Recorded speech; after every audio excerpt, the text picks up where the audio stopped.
Bonjour, merci d'être présent.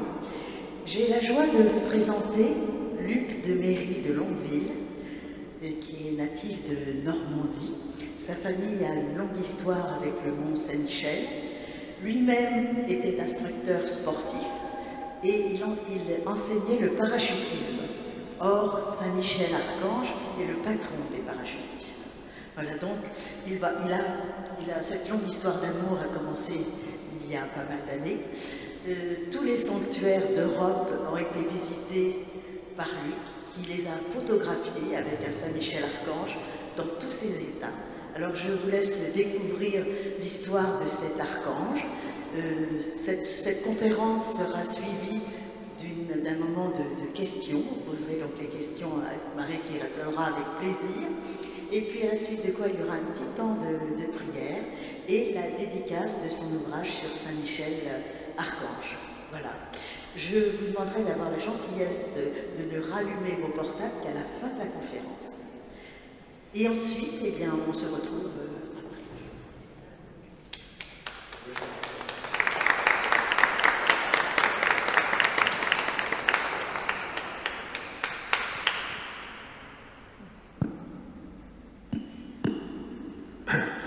Voilà, j'espère qu'on m'entend, vous m'entendez au fond, ça va. Donc, elle a déjà dit quelques éléments sur mon personnage, Luc de Méry de Longueville.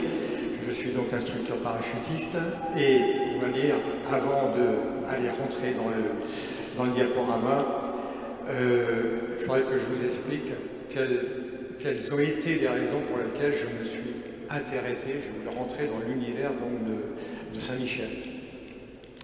Vous savez que les parachutistes célèbrent fête la Saint-Michel le 29 septembre. Bon, pas que Saint-Michel maintenant, on sait que le 29 c'est Gabriel, Raphaël, Michel. Et donc à l'occasion d'une Saint-Michel, on s'est trouvé donc à sauter sur le mont Saint-Michel. Enfin, on ne se posait pas sur le mont, on se posait à côté, mais j'ai eu, vous voyez, vraiment cette chance inouïe de la façon dont on était largué. On est passé à la verticale du mont.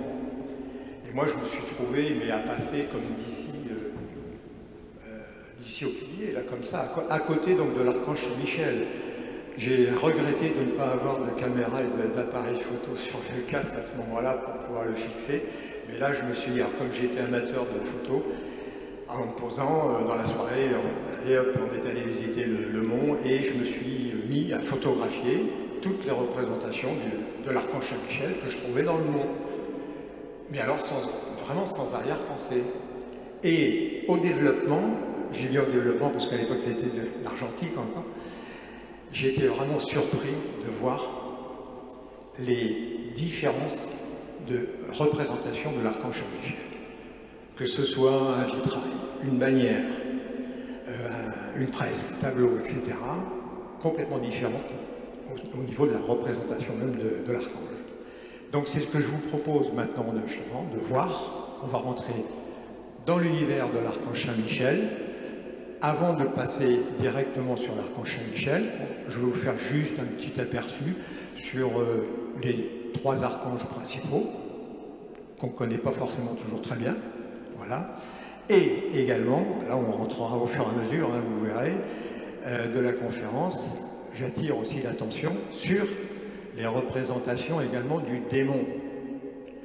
Il n'y a pas que l'archange Michel. On sait que l'archange Michel terrasse le démon, mais le démon, il n'est pas toujours représenté de la même façon.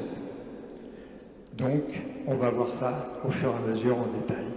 Alors, un petit retour en arrière, on va passer donc sur nos trois archanges principaux. Donc, Gabriel à gauche, Michel au milieu, Raphaël sur la droite.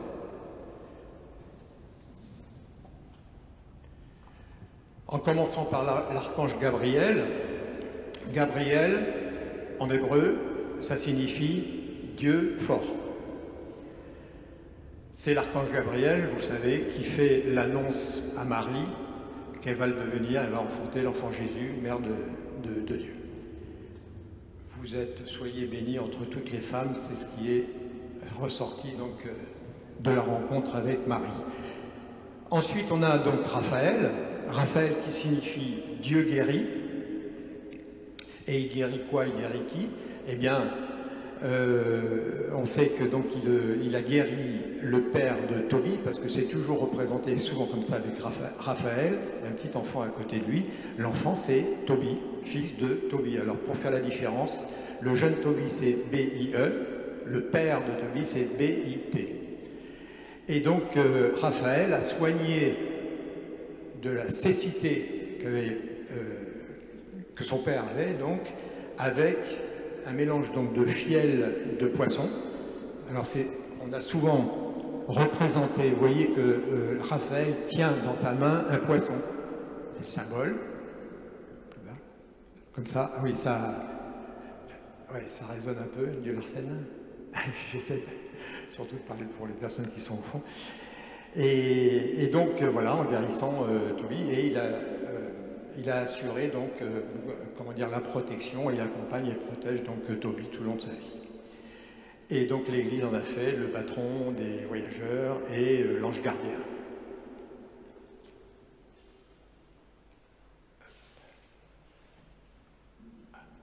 Alors voilà, donc on arrive donc à notre archange, Saint Michel.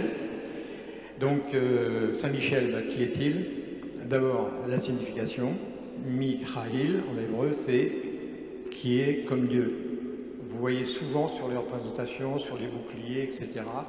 Quis ut Deus, qui est comme Dieu.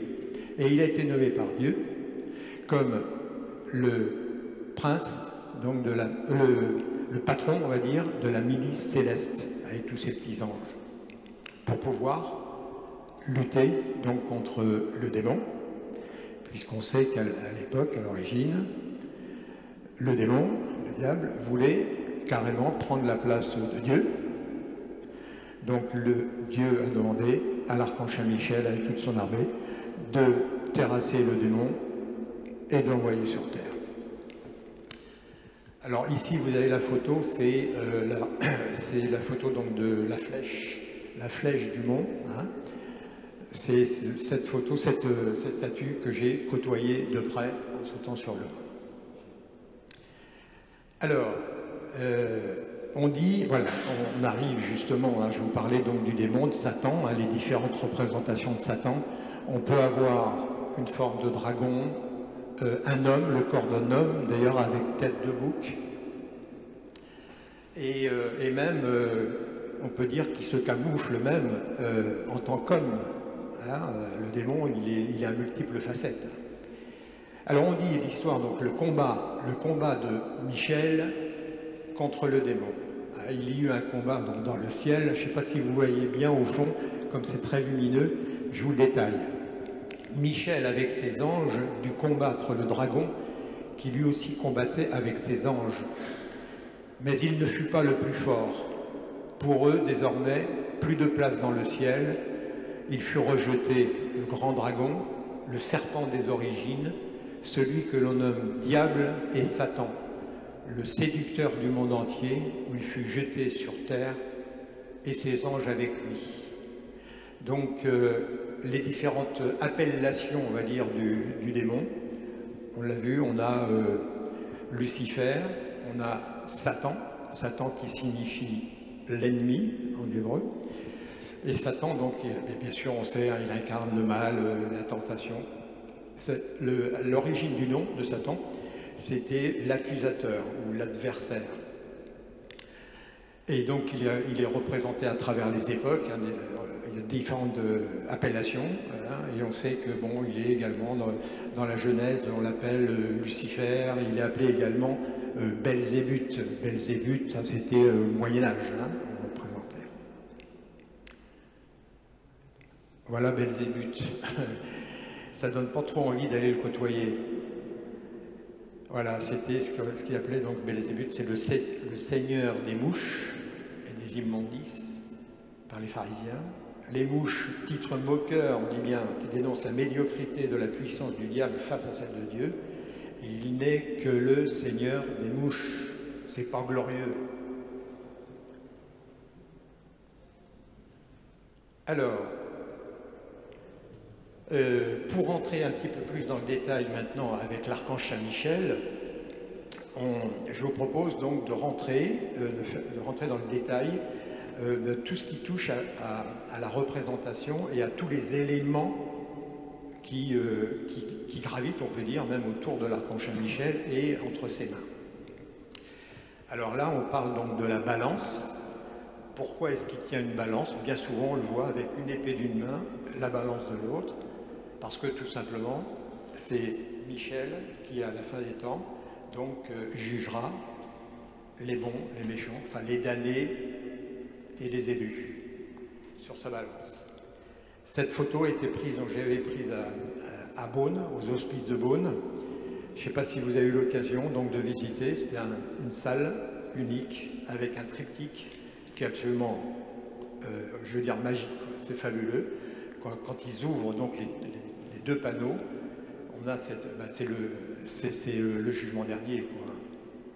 Et donc là, il y a une petite explication, moi, que j'ai reçue donc là-bas aux Hospices de Beaune. Le triptyque était positionné de façon à ce que les malades des hospices pouvaient avoir la vue sur le panneau, sur le jugement, en disant que ça leur permettait de pouvoir rentrer à la fin, quand ils sentaient vraiment la fin arriver, de rentrer en communication, demander le pardon et pouvoir avoir accès, bien sûr, au paradis. Voilà. Alors, bien sûr, l'épée, hein, bien souvent, alors on a soit la lance ou l'épée, l'épée de feu, une épée vraiment très lumineuse, avec lequel, bien sûr, Michel tient en respect le démon. Il le terrasse, il ne le tue pas. Vous pourrez remarquer dans toutes les représentations, hein, statues, tableaux, etc., il n'y a jamais de sang, ou alors de façon vraiment exceptionnelle. Mais il le terrasse, parce qu'il faut que l'histoire continue. Si jamais il tue le démon, il n'y a plus d'histoire. Dieu lui a bien demandé de le terrasser et de l'envoyer sur terre. Malheureusement, on l'a depuis la nuit des temps. Et la lutte du bien contre le mal continue. Et Dieu sait s'il y en a besoin souvent. Alors ici, donc, on a la cuirasse sur cette magnifique statue donc, qui se trouve à Paris, à la fontaine Saint-Michel, au bout du boulevard Saint-Michel. Cette cuirasse, eh ben, qui, on va dire, ça symbolise un petit peu, ben, c'est le rempart, hein, contre toutes les agressions qu'on peut recevoir, dont on pourrait dire que tous les chrétiens pourraient se doter, pour rejeter donc toutes les agressions de l'extérieur. Alors l'étendard, bien sûr. Alors là, j'ai pris cette photo donc à Don Rémy, parce que j'aime bien ce lien qu'il y a justement entre l'archange Saint-Michel et Jeanne d'Arc, puisque vous savez que Jeanne d'Arc a entendu donc 3 personnes, hein, Sainte Catherine hein, d'Alexandrie, Sainte Marguerite et l'archange Saint-Michel, qui lui a demandé donc d'aller bouter les Anglais, comme vous connaissez toute l'histoire. Hein. Alors, ici donc petite parenthèse sur l'ordre de Saint-Michel. Il faut savoir que, surtout après la bataille d'Azincourt et à cette époque-là contre les Anglais, la France subissait défaite sur défaite et la chevalerie avait quasiment disparu. Donc, à un moment, il fallait essayer de recréer cette chevalerie. Ce qui a été fait donc par Louis XI, 1469, où on voit sur la photo de droite, là justement, Louis XI avec tous les chevaliers là, nouvellement nommés hein, dans l'ordre de la chevalerie. Alors sur le collier, vous pourrez remarquer, sur ce collier, il y a le petit médaillon de l'archange Saint-Michel et il y a également des coquilles Saint-Jacques. On peut se demander qu'est-ce qu'elles viennent faire là, les coquilles Saint-Jacques avec Saint-Michel, Mont-Saint-Michel, l'archange. Tout simplement, il a voulu maintenir cette empreinte-là, puisque là, le Mont-Saint-Michel se situe, c'est un des parcours de Saint-Jacques de Compostelle pour tous les pèlerins qui pouvaient arriver du nord de l'Europe, l'Angleterre, etc.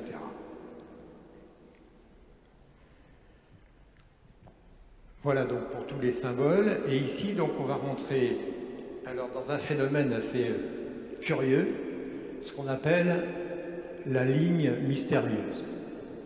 Alors cette ligne mystérieuse va de l'Irlande jusqu'en Israël.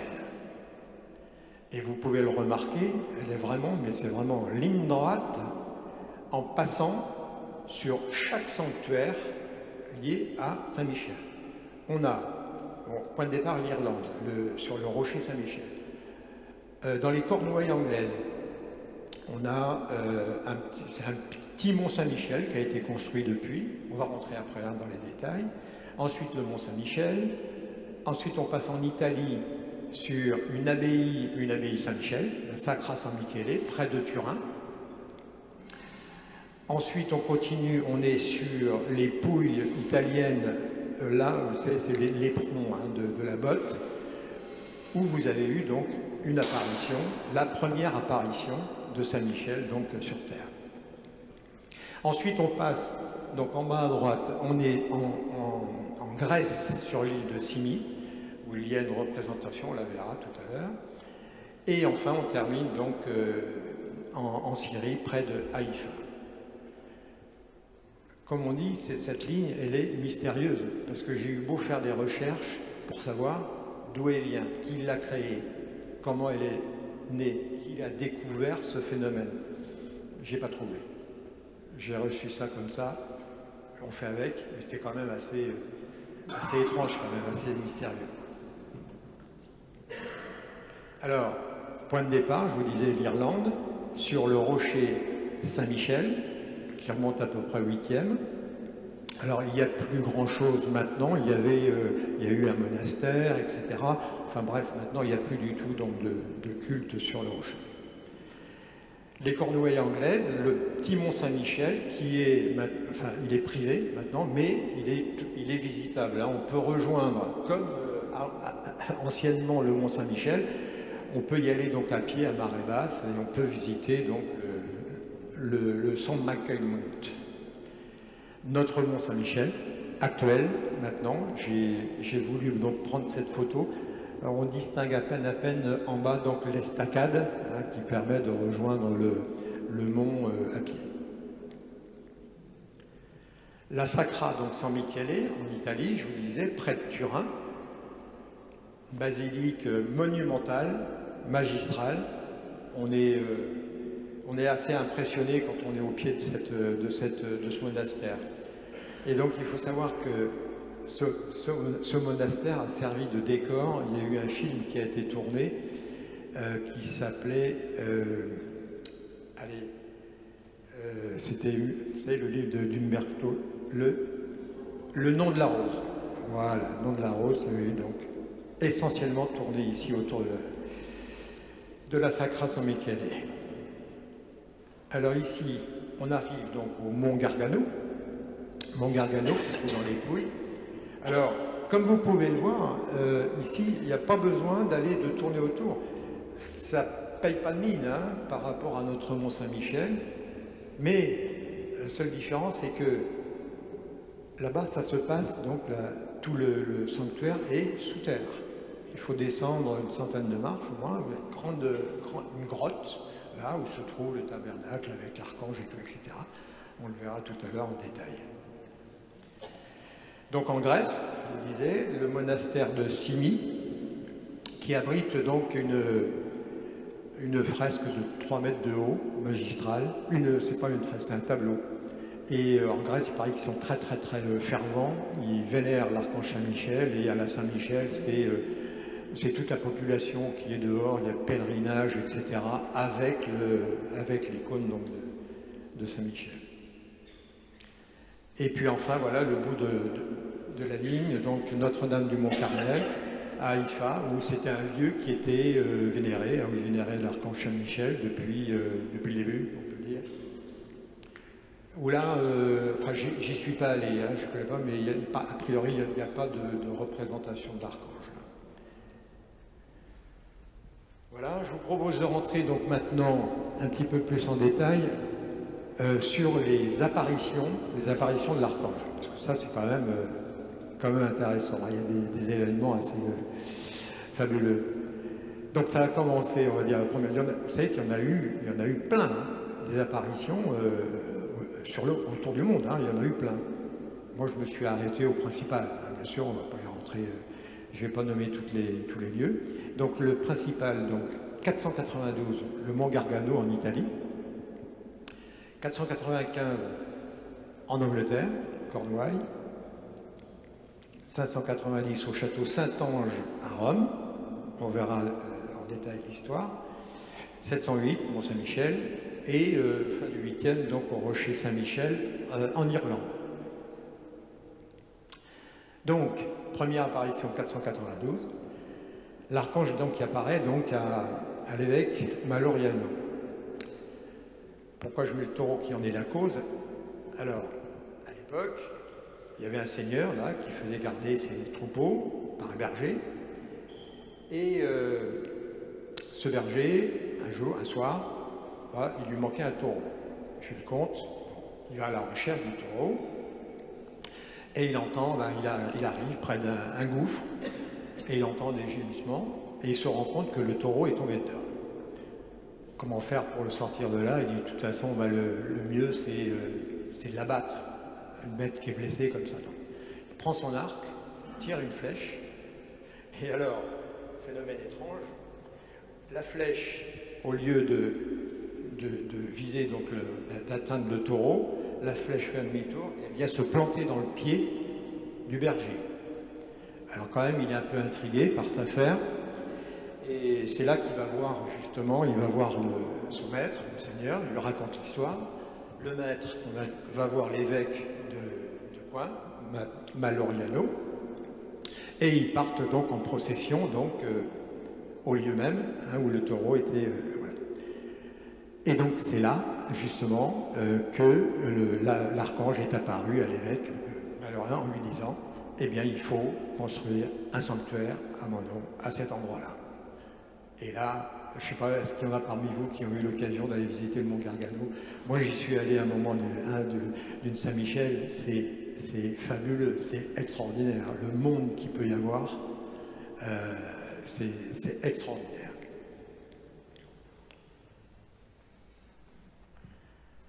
Alors, donc ici, 495, en Irlande, dans les Cornouailles anglaises, Saint-Michel apparaît à des pêcheurs qui se sentaient un petit peu attaqués par les forces démoniaques, ils avaient du mal un peu à expliquer, et Saint-Michel a assuré la protection donc, de ces pêcheurs. Il dit « Allez-y, continuez, vous inquiétez pas, je suis là ». En 590, donc là on est à Rome, il apparaît donc au sommet du château Saint-Ange. S'il y en a parmi vous qui ont été à Rome, je pense qu'il doit y avoir pas mal de monde. Et donc ce château Saint-Ange se situe juste avant d'aller au Vatican, en bordure du Tibre, là, juste au bout du pont Saint-Michel d'ailleurs, je crois. Et donc l'histoire, pourquoi est-ce qu'on voit l'archange, l'épée relevée, et qui va la rentrer, la mettre dans son fourreau? Il faut savoir que Rome à l'époque était donc envahie, enfin était assiégée, on va dire, par les Lombards, et il régnait la peste dans Rome. Donc beaucoup de morts, beaucoup de décès, beaucoup de pèlerinages pour appeler le secours et tout, etc.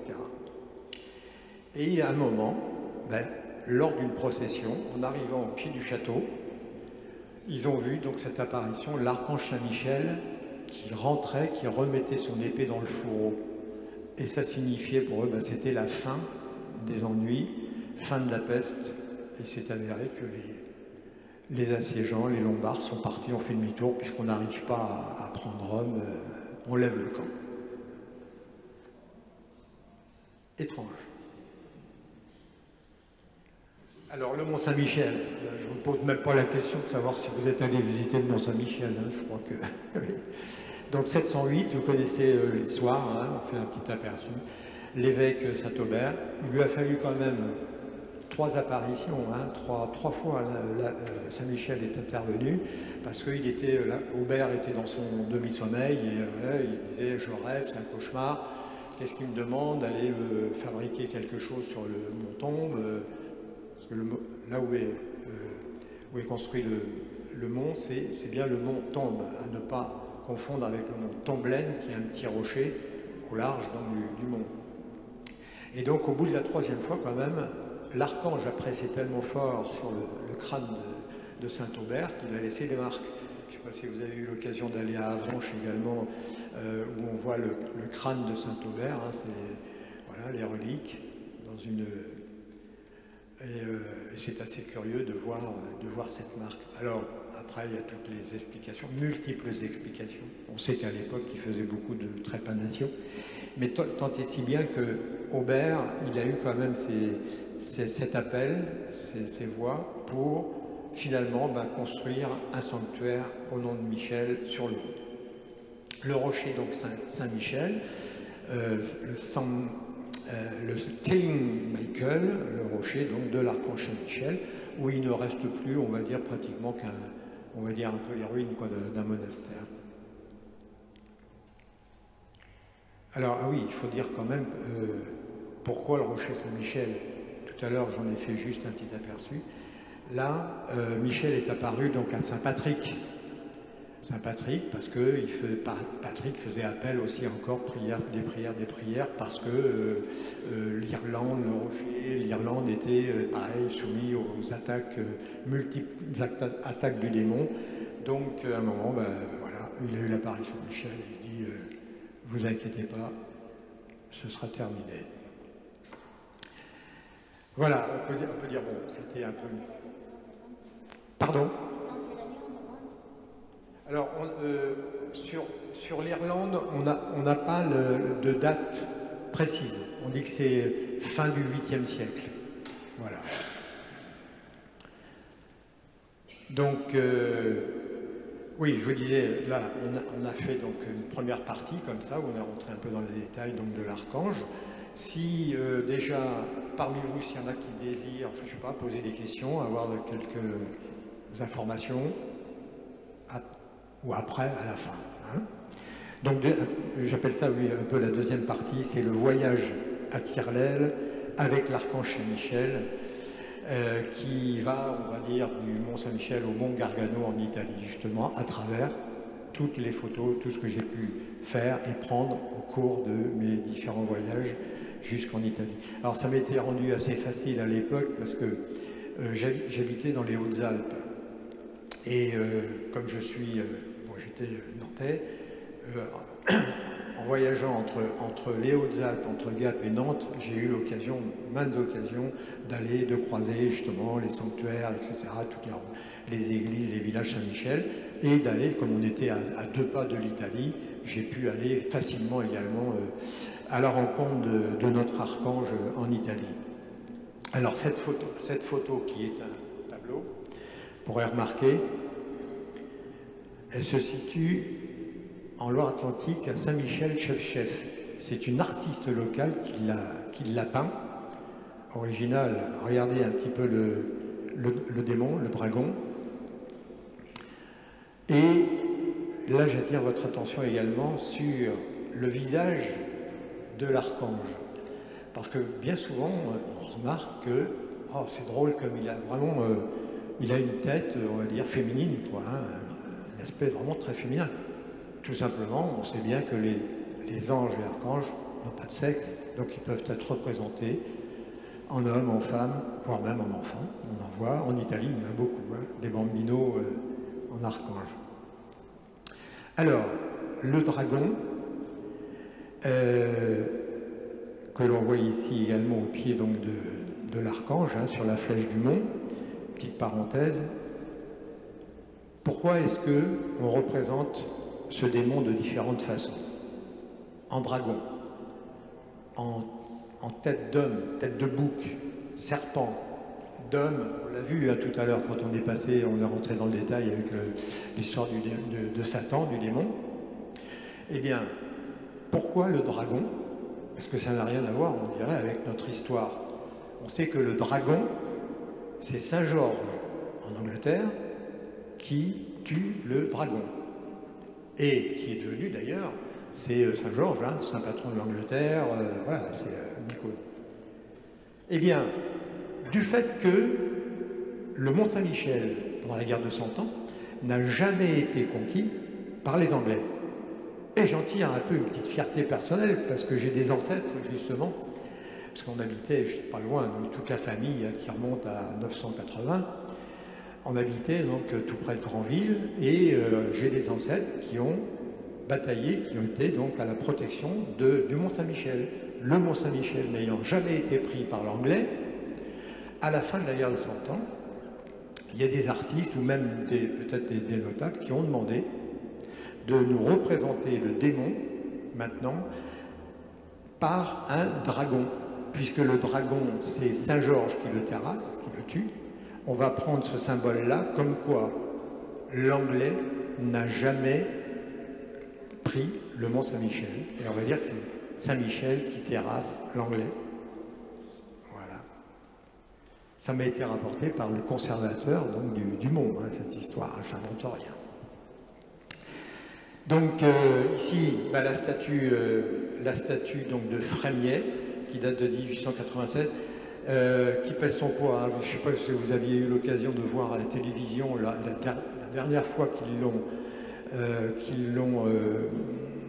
restauré. Hein, voilà, ils l'ont retiré donc, avec un hélicoptère, hein, ils l'ont posé à terre, et ils l'ont remis en hélicoptère également de la même façon. C'était une opération assez délicate quand même. Alors, donc je vous disais, on est bien sur le voyage là maintenant, on part du Mont Saint-Michel et on va voyager tout du long jusqu'au Mont Gargano. Donc au Mont Saint-Michel, bah, toutes ces photos justement que j'ai pu prendre sur le mont, hein. Ici on a dans l'église, la paroisse Saint-Pierre, ce magnifique archange en lamé d'argent qui a été restauré d'ailleurs il y a peu de temps également.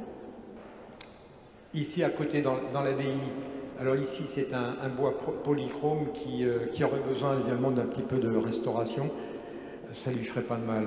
Dans la mairie du Mont, un bois polychrome qui a été également restauré il y a très peu de temps, il est tout neuf, j'ai eu le privilège de pouvoir aller le prendre parce qu'évidemment c'était pas ouvert à tout le monde et voilà, j'ai eu l'autorisation du maire du Mont pour aller le prendre.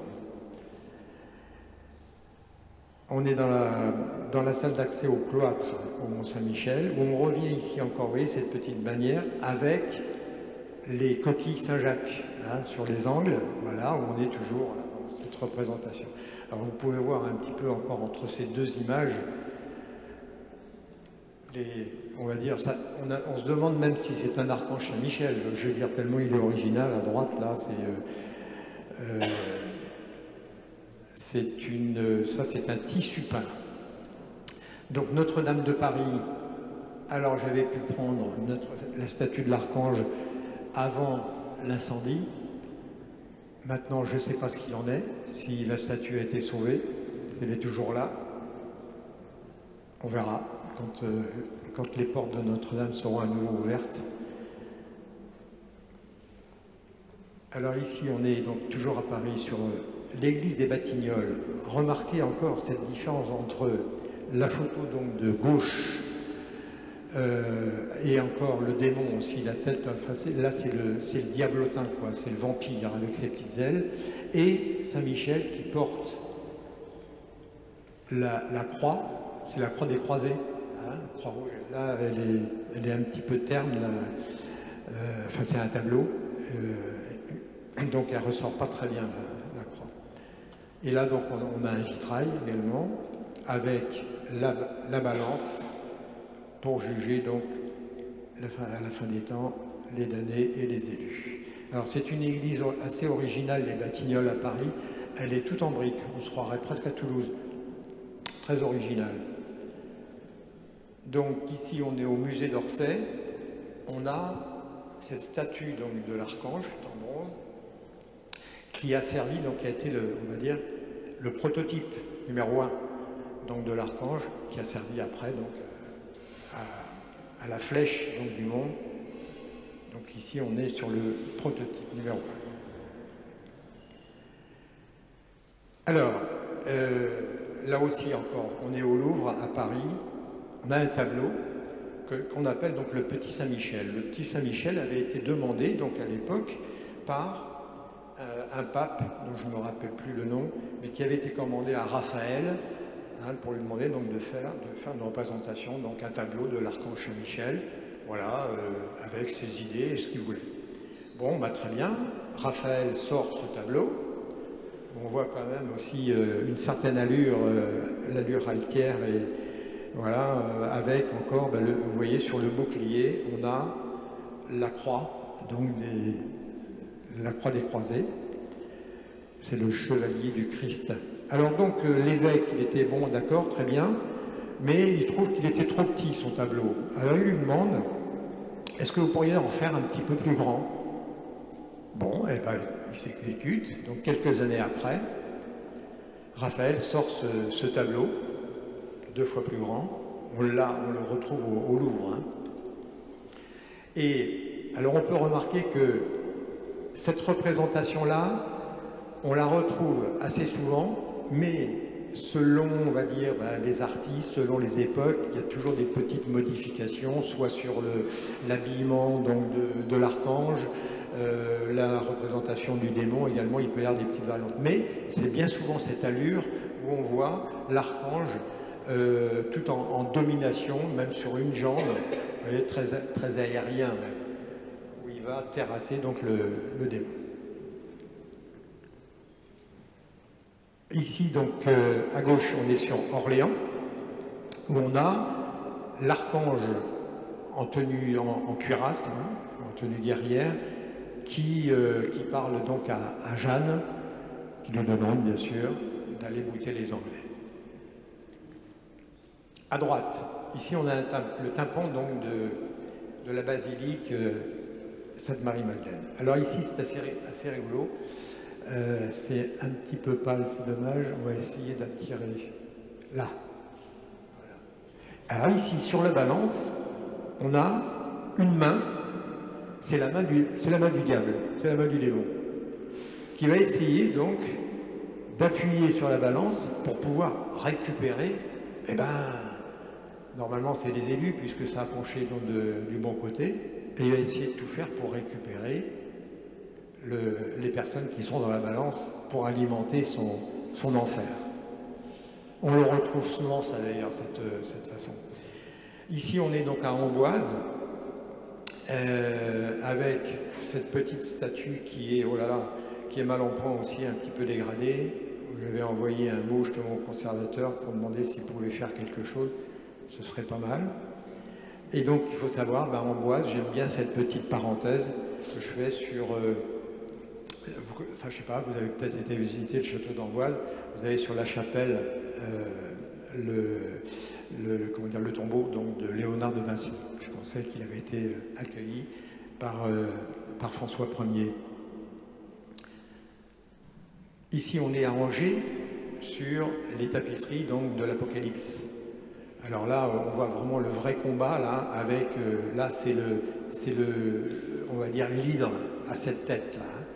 Alors là, Saint-Michel fait appel à ses petits angelots, hein, son armée de combattants, pour détruire, donc, terrasser ce dragon. On est en Bretagne, donc à Brasparts. Alors Brasparts, intéressant, avec ce qui s'est passé cet été. Brasparts, ça se trouve tout près de... vous avez peut-être entendu parler de cette chapelle Saint-Michel qui est sur les monts d'Arrée.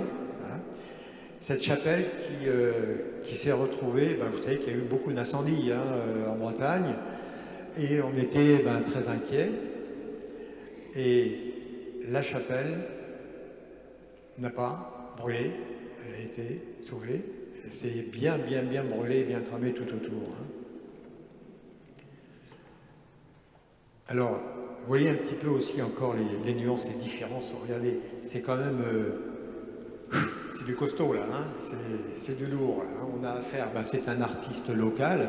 Hein, voilà, on appelle ça le baroque breton. Si tant est que ça existe, c'est ce que j'avais reçu. Avec encore une représentation, vous voyez un petit peu l'allure du démon, là, du dragon, qui va recevoir des coups.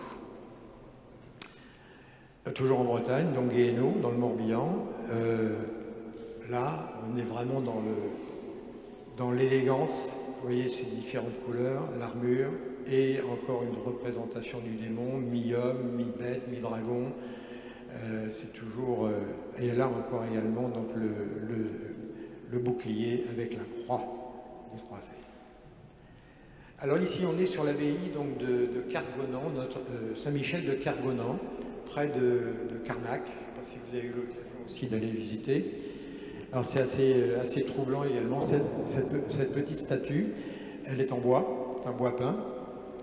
Et il y a pas mal d'années, l'église de l'abbaye avait pris feu, incendie. Alors on s'est dit, bon, bah, ça y est, Saint-Michel il va disparaître dans les flammes ensemble. Et puis, eh ben non, il a été sauvé.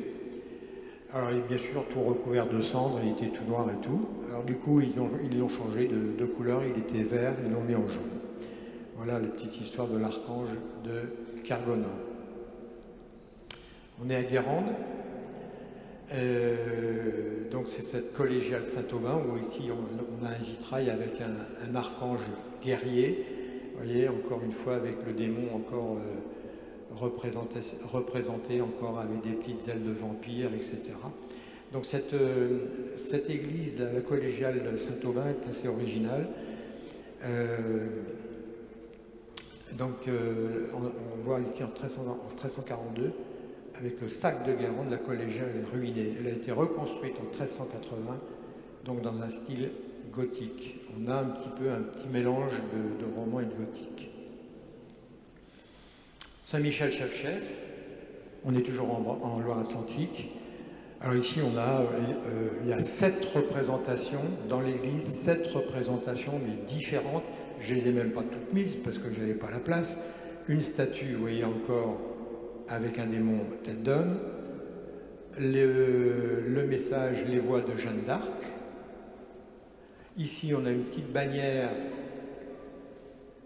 avec, habillé en toge, on dirait avec un peu une tête de femme, très féminin, et également cette petite bannière qui a été sauvée également, on va dire, de la poussière, parce que, sachant que maintenant on ne fait pratiquement plus de pèlerinage, bah, toutes les bannières, elles ont été enfouies, cachées, masquées dans les sacristies, etc. Et donc, à l'occasion d'une exposition, à l'époque j'avais fait une expo, on a dit, bah, tiens, on va ressortir la bannière de Saint-Michel. Alors, on l'a vraiment ressortie des cendres, parce qu'elle était en lambeaux. Et donc, il y a les bénévoles de l'église de Saint-Michel qui ont dit, allez, on s'en occupe, on la remet en état, et on a pu la voir telle qu'elle pour l'exposition. Et la suite, après, j'avais fait les conférences. Donc, cette bannière est maintenant bien exposée sur un pilier, donc à côté du chœur. Alors, le mont Mercure, on se rapproche, on est en Vendée, vous connaissez sûrement. Alors, juste une petite parenthèse, pour Saint-Michel, mont Mercure, ça fait assez bizarre, cette dénomination. Pourquoi on a gardé le mont Mercure? Ben voilà, c'était la seule commune, on dit, à avoir associé le nom des 2 cultes païens et chrétiens, parce que, à l'époque, à l'origine, avant, on va dire, l'apparition de la chrétienté, c'était un lieu de culte païen, par les Celtes d'abord, ensuite les Romains. Donc, les Romains, le dieu du commerce, Mercure. On a appelé ce mot Mercure. Et après, donc, les catholiques, les chrétiens sont arrivés, on s'est dit, bon, on va quand même donner le nom de Saint-Michel, puisqu'on va construire une église Saint-Michel, mais on gardera quand même le nom ancien, le nom Mercure, Saint-Michel, Mont-Mercure, tout simplement. Voilà, ce que je vous disais, le lieu de culte qui a été dédié au dieu Lugh, et le christianisme substitua donc l'archange Saint-Michel au lieu païen. Voilà. Saint-Michel en Lerme, on n'est pas loin. Donc, pareil, 7 représentations différentes entre le vitrail, la petite statue je crois qu'elle est en granit à l'entrée de l'église, les voix de Jeanne d'Arc et des petits médaillons qui se trouvent sur l'autel de part et d'autre, devant et derrière. Ici, voilà, on a encore des représentations encore vraiment originales. Saint-Michel, bon, la statue qui est assez classique, mais qui est toute neuve, toute propre, et ici un tableau sur une copie. Je vous parlais donc du tableau donc de Raphaël, hein, où on a comment dire, de façon un peu globale, où on voit toujours un petit peu l'archange sur la même posture, avec son épée, mais quand on rentre dans le détail, il y a des petites nuances, également au niveau du démon. Là, on voit qu'il a des 2 pieds posés sur le démon. Sur le tableau de Raphaël, il a un seul pied, tout en légèreté. Et on arrive au sable d'Olonne. Alors là, vous connaissez l'histoire, avec voilà, la statue donc, de Saint-Michel, sur la place Saint-Michel, qui était dans les feux de l'actualité, avec les fameux libres penseurs qui font tout pour essayer de déboulonner donc, cette statue. Heureusement, on a un maire quand même assez actif au sable, qui a fait donc un vote pour demander à la population s'il était d'accord pour le déboulonnage ou non. 94% quand même de oui, on est pour le maintien de la statue. Et dommage, cet après-midi, il y a une manifestation justement sur la place Saint-Michel, devant l'église Saint-Michel, pour la défense donc, de la statue. Voilà, pour tout faire, pour la garder, la maintenir. Elle est toute belle, toute propre, toute refaite hein, depuis 2018. Il y avait eu une très très belle cérémonie justement lorsqu'ils l'ont remise, avec des parachutistes hein, qui sont venus, et une messe, etc. Elle est magnifique. Hein. Je regrette de ne pas avoir pu y aller. Pas encore, parce que... Oui, mais je crois que le maire, il doit aller au Conseil d'État. Il a le droit encore, il y a le Conseil d'État. Dernier recours. Bon, ben maintenant, après, ben, s'il faut la débouler, j'espère qu'ils la mettront dans l'église, quoi, à l'entrée. Donc ici, on passe dans le sud-ouest. Alors voilà, j'aime bien ces petits dessins. C'est à Bazas, donc la cathédrale, elle est pas mal en travaux également, et le tympan était complètement dégradé. Et donc, bien sûr, les artistes, ils ont repris toute la représentation du tympan, ils en ont fait un dessin. Et là, alors, il faut se dire, pourquoi est-ce qu'on représentait comme ça à l'époque des personnages sans explication?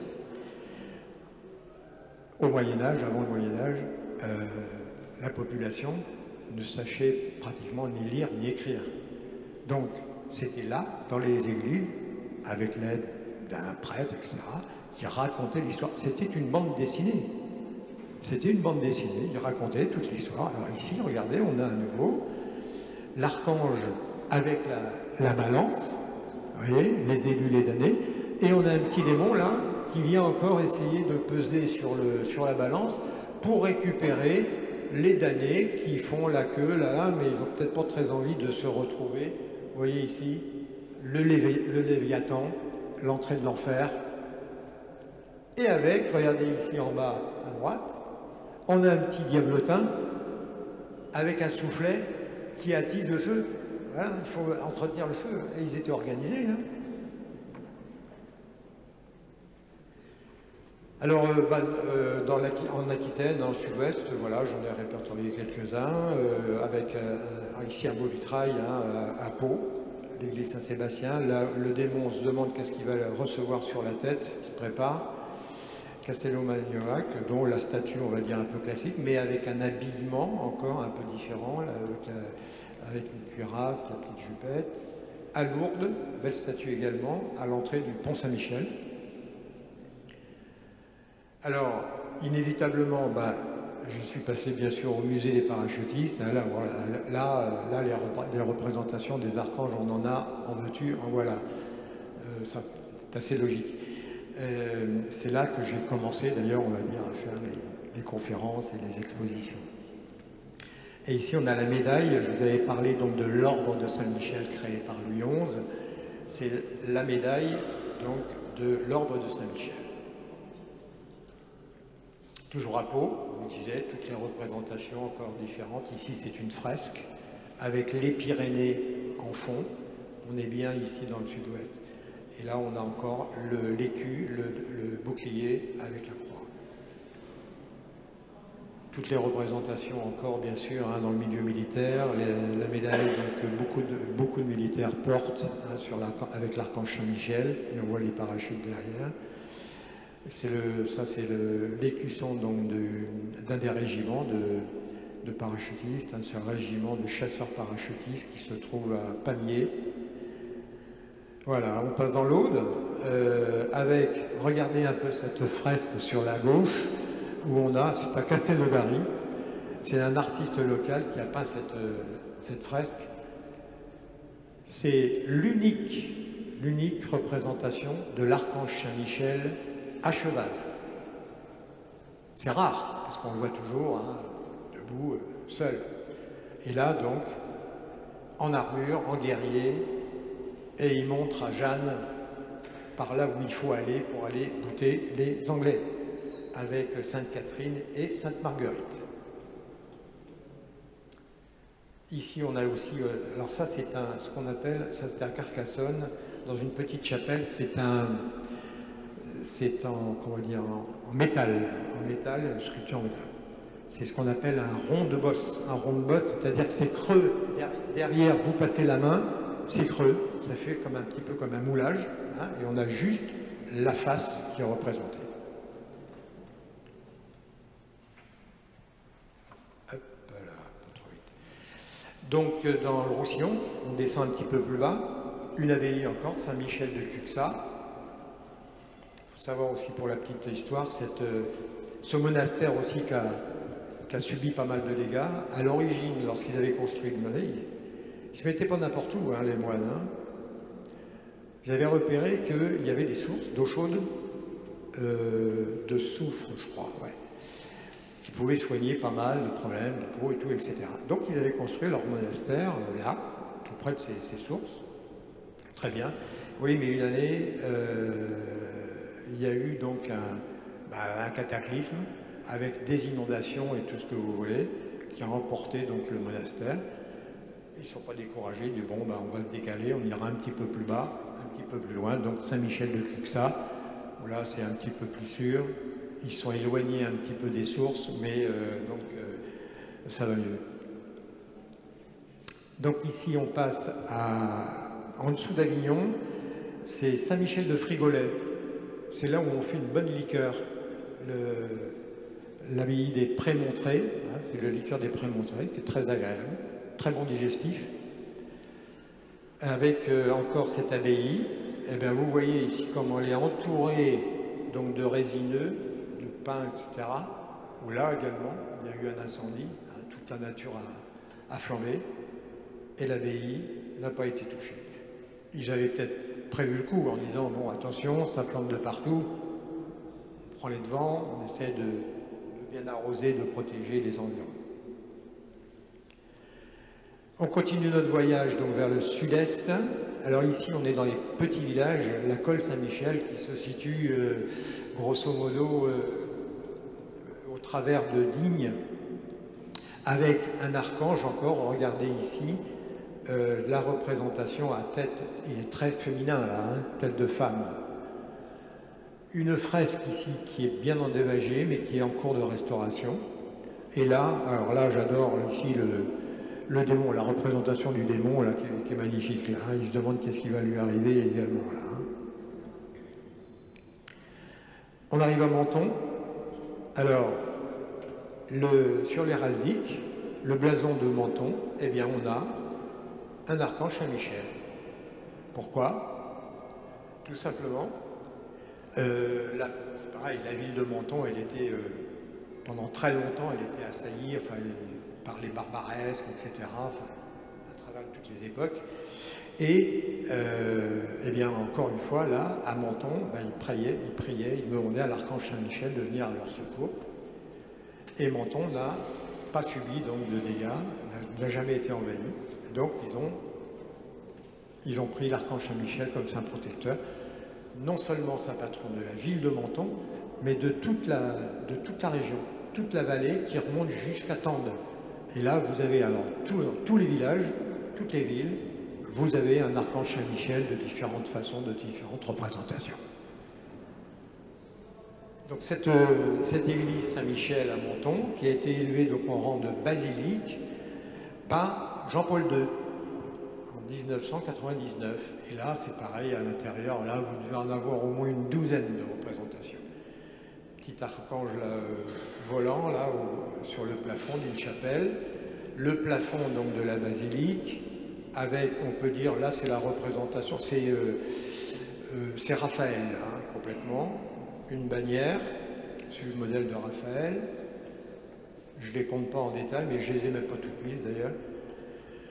Cette lithographie aussi, hein, rayonnante. Le dragon. Là, j'ai pas réussi, j'avais demandé au secours, mais pour essayer de traduire ce qu'il y avait sur la banderole, ça a été assez compliqué. Il faudrait vraiment que je trouve un spécialiste. Donc ici, cette petite statuette, dans cette niche, elle a une histoire aussi. Je suis assez content, parce que en 2007, voilà comment je l'avais trouvée, dans un état, je ne sais pas si on voit, pas très bien sur elle, elle était dans un état pitoyable, dégradé. Je dis, on ne peut pas la laisser comme ça. J'ai écrit au maire, qui m'a répondu. Je ne m'attendais pas du tout à une réponse. Il me répond en me disant, écoutez, bon, ce n'est pas de notre ressort, parce que d'abord, cette niche, elle se situe au-dessus de la porte d'entrée d'un immeuble, d'un monument. Donc, et puis, bon, ce n'est pas de notre ressort. Il faut voir. Il a délégué une équipe qui est rentré en contact avec le syndic de l'immeuble et tout, qui a demandé s'il y avait moyen de faire quelque chose. Je suis revenu quelques temps après, et voilà le résultat, la petite statue toute neuve dans sa niche. Magnifique. Donc je suis remonté jusqu'à Tende, donc sur une église Saint-Michel, bien sûr, aussi la statue en pierre qui domine la ville. Et ici, on a donc ce tableau qui est c'était fait au crayon de couleur. Alors, sur l'écran, je ne sais pas si voilà, on va essayer de détailler, c'est ça qui m'a plu. Vous avez ici, sur le cou du dragon, ils ont marqué les meurtres. Sur le dos, les écailles du dragon, c'est les massacres. Sur le corps, c'est insurrection. Et ici, en bas du ventre, les guerres.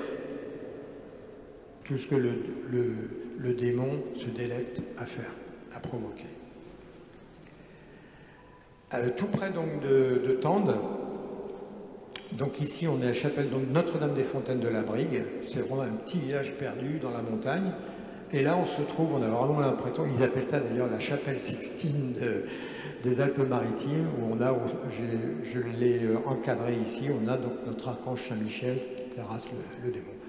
Avec toute la représentation, vous voyez ici encore l'entrée de l'enfer, le Léviathan, le paradis, les élus, les damnés, etc. Monaco, donc à la Turbie, se trouve ce tableau. Alors ici, on voit, on a 3 démons. Ça n'inquiète pas l'archange Saint-Michel, il les terrasse tous les 3. On remonte maintenant pour passer en Italie. Je suis revenu donc vers... en passant par le Savoie, et là donc on est en Auvergne. C'était incontournable d'aller visiter le rocher donc Saint-Michel d'Aiguille, qui se situe, je ne sais pas si vous avez l'occasion d'aller, il se situe sur un piton volcanique où il y a de mémoire, je ne sais plus, il y a combien, oui, 286 marches à monter, dire. On se demande comment ils ont pu faire pour aller monter un monastère là comme ça au sommet de ce pic. C'est assez étrange. Avec à l'intérieur donc 2 belles statues. Ici un polychrome avec le dragon et ici donc un fer forgé également, toujours avec le dragon. Donc ça veut dire que ça a été fait après la guerre de 100 ans. On est à Lyon, la basilique Notre-Dame de Fourvière, avec entre les 2 tours là, on a la statue de l'archange qui est ici.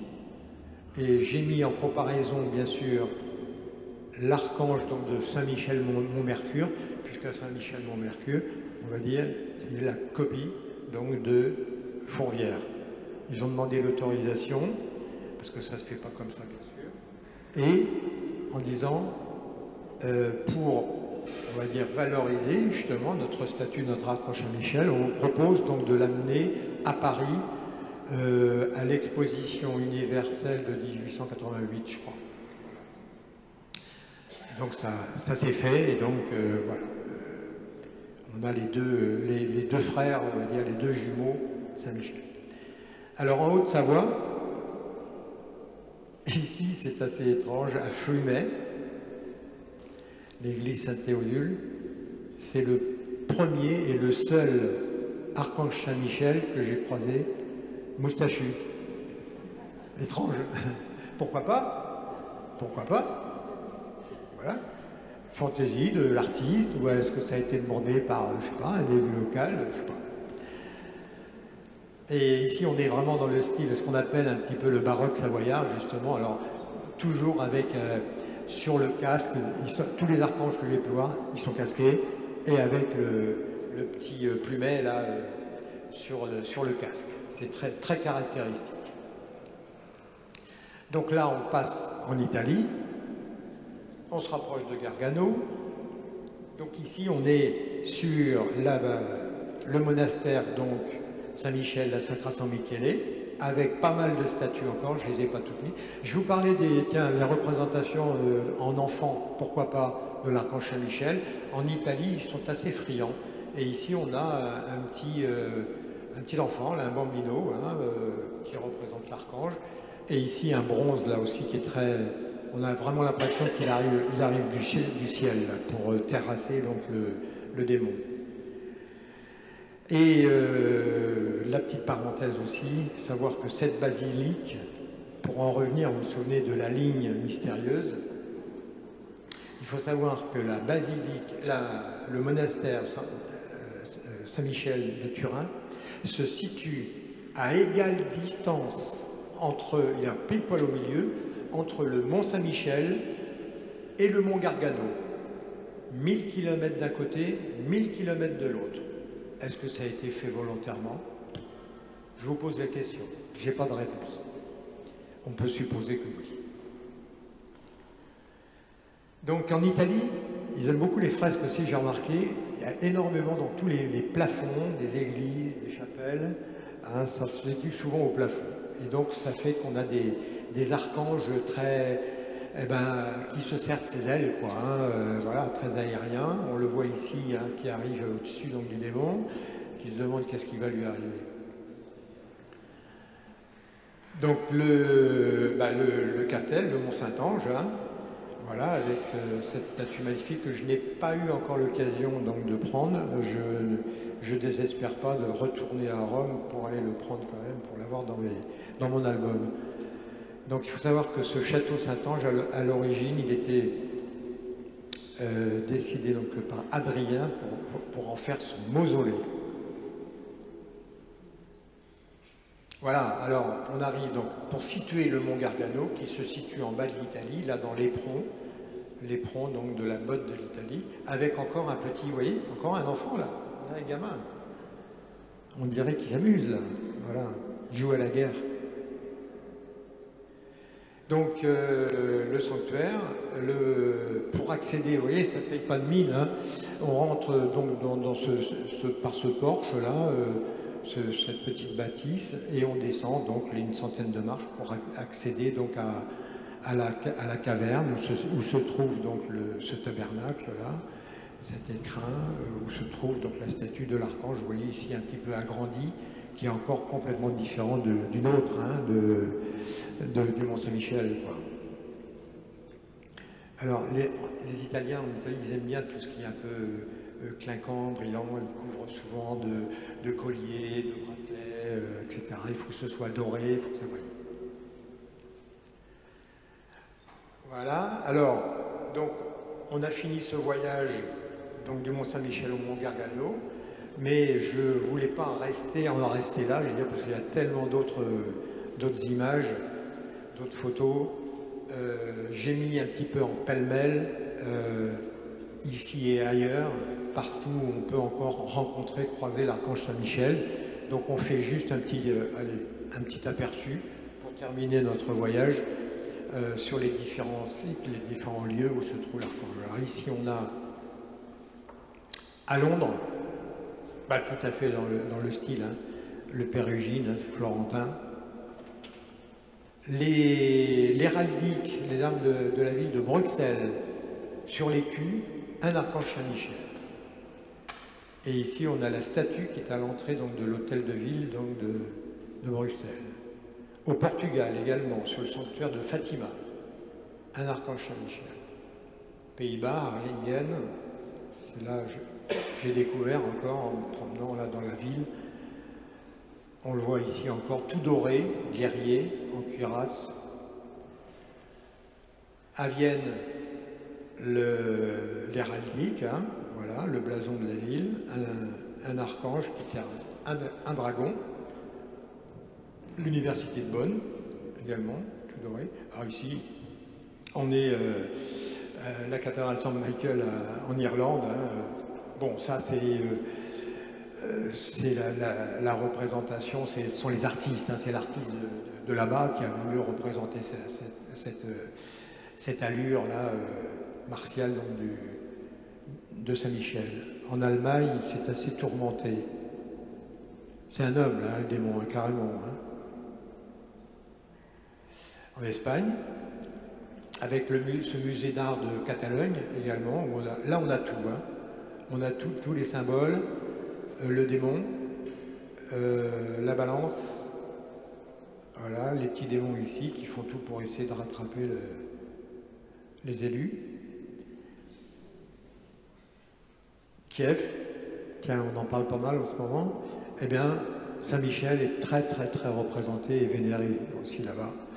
L'héraldique de la ville, hein, le blason, c'est un Saint-Michel. Où on le retrouve également dans ce monastère qui a été restauré il y a peu de temps. Hein, donc le dôme qui est magnifique, tout en feuilles d'or. En 1770, je ne vais pas aller plus loin sur la prononciation du prince ukrainien. Et ici, donc, on est aux antipodes carrément. Hein. Donc ici, on est à Notre-Dame de la Dominique, c'est un bois sculpté. Et là, alors j'y suis pas allé, hein, ça m'a été rapporté. Ici, donc, bah, c'est des cousins qui étaient là-bas, en visitant l'île de Pâques, et ils tombent dans la chapelle, l'unique chapelle de l'île de Pâques, sur un archange Saint-Michel en bois de rose, sculpté en bois de rose, magnifique. Hanoï, sur un vitrail, et ici, donc toujours en Polynésie, on est à Rangiroa, alors ici ce blason, enfin ce médaillon est sur l'église de Rangiroa. La balance, l'épée, le démon à tête d'homme. Et pour, voilà, on va dire, on arrive sur les conclusions. Je reviens sur la flèche du mont avec, vous savez, la petite prière de l'archange. Saint-Michel, archange, de ta lumière éclaire-nous. Saint-Michel, de tes ailes protège-nous. Et de ton épée défends-nous. Et je crois qu'il y en a besoin en ce moment pour aider. Donc, je vous propose justement, alors on ne va pas la réciter ici, la prière de l'archange Saint-Michel. On vous en fera la distribution, hein, sur un petit feuillet. Voilà, juste à la fin, on va dire, si vous avez des questions, n'hésitez pas, allez-y. Et à la fin donc, de l'échange questions-réponses, eh bien, même en même temps, on pourra vous distribuer, enfin à la fin plutôt, ce sera mieux pour éviter de se distraire, à la fin. Et au fond, là-bas, vous aurez donc quelqu'un qui sera à votre disposition pour vendre donc les petits livrets que j'ai fait, donc qui est l'illustration. Hein, c'est l'illustration de la conférence, à vendre 10 €. Oui, bien sûr. Oui. Juste avant. Celle-ci. Voilà. Très bien. Voilà.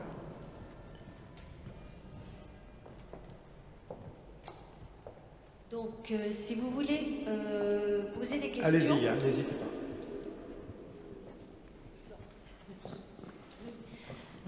Bonjour monsieur, je voulais vous demander, par rapport à Saint-Georges, c'est exactement la même bête qui a combattu Saint-Michel, hein? Alors, voilà, j'avais bien dit la différence, Oui. c'est que Saint-Georges, lui, donc l'anglais, hein, l'anglais, Saint-Georges, saint patron de l'Angleterre, tue, je dis bien, il tue le dragon. Il le tue. Ça a été récupéré, donc après, à la fin de la guerre de 100 ans, on a récupéré le dragon en France pour les mettre sous les pieds, donc à la place du démon, hein, sous les pieds de Saint-Michel, pour symboliser la victoire, enfin on va dire, c'est pas la victoire, mais sur le fait que le Mont Saint-Michel n'a jamais été pris par les Anglais pendant la guerre de 100 ans. Donc on a pris ce symbole du dragon qui représente l'anglais, les Anglais, hein, qui n'a... Et là, on voit bien que encore Saint-Michel le terrasse, il le tient en respect, il ne le tue pas. Voilà. Bon, donc C'est bon pour la photo. Voilà, je voulais juste aussi terminer, parce qu'il y a un petit clin d'œil, là c'est assez rigolo, sur tous les dictons qui sont relatifs à Saint-Michel. Hein. Voilà, je vous laisse même. Est-ce qu'on arrive? Oui, c'est lisible. Oui, voilà, à la Saint-Michel, la neige est au ciel, à la Saint-Luc, elle est au sud, à la Toussaint, elle descend, à la Saint-Martin, ouvre la porte, elle est ici, etc. Je vous laisse lire.